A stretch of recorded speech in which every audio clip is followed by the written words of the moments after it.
Hello guys, അപ്പം നമുക്കിന്ന് ഭൂഖണ്ഡങ്ങളെ കുറിച്ച് പഠിക്കാം. അപ്പം നാളെ ജൂൺ 1 തിങ്കളാഴ്ച. അപ്പം സ്കൂള് തുറക്കാൻ പോവുകയാണ്. ഞാൻ സ്കൂളിൽ പോയത് 4ാം ക്ലാസ്സിലേക്ക്. അപ്പം ഹിസ്റ്ററി പഠിക്കേണ്ട ചില ചേച്ചിമാർക്കും ചേട്ടന്മാർക്കുമാണ് ഇത് പറഞ്ഞു കൊടുക്കുന്നത്. അതായത് ഭൂഖണ്ഡങ്ങൾ, അതായത് ലോകത്തിൽ 7 ഭൂഖണ്ഡങ്ങൾ ശരിക്കുമുണ്ട്. എന്നാൽ റഷ്യയിലെയും ജപ്പാനിലെയും ചിലർ കരുതിയിരിക്കുന്നത് ഏഷ്യയെയും യൂറോപ്പിനെയും ഒറ്റൊരു ഭൂഖണ്ഡമായിട്ടാണ്, യുറേഷ്യ.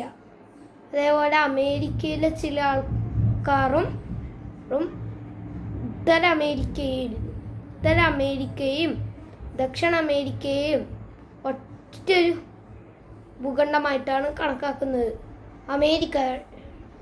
പക്ഷേ ലോകത്തിൽ 7 ഭൂഖണ്ഡങ്ങളുണ്ട്. ഏഷ്യ, യൂറോപ്പ്, ദക്ഷിണ അമേരിക്ക, ഉത്തര അമേരിക്ക, അന്റാർട്ടിക്ക, ഓസ്ട്രേലിയ, ആഫ്രിക്ക. ലോകത്തിലെ ഏറ്റവും വലിയ ഭൂഖണ്ഡമാണ് ഏഷ്യ. ഏറ്റവും ചെറിയതാണ് ഓസ്ട്രേലിയ. ലോകത്തിലെ ഏറ്റവും രാജ്യങ്ങളുള്ള ഭൂഖണ്ഡം ആഫ്രിക്കയാണ്.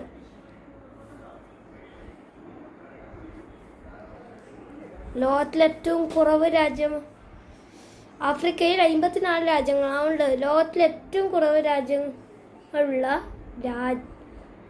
ഭൂഖണ്ഡമാണ് അന്റാർട്ടിക്ക. അന്റാർട്ടിക്കയിൽ ഒരു രാജ്യം പോലും ഇല്ല. അത് കാരണം അവിടെ ജീവിക്കുന്ന ആരും അവരുടെ അന്റാർട്ടിക്കയുടെ പോപ്പുലേഷനായി കണക്കാക്കുന്നില്ല. സോ ഈ വീഡിയോ ഇവിടെ എൻഡ് ചെയ്യാണ്. അപ്പോൾ എല്ലാവർക്കും bye bye, see you, Tata.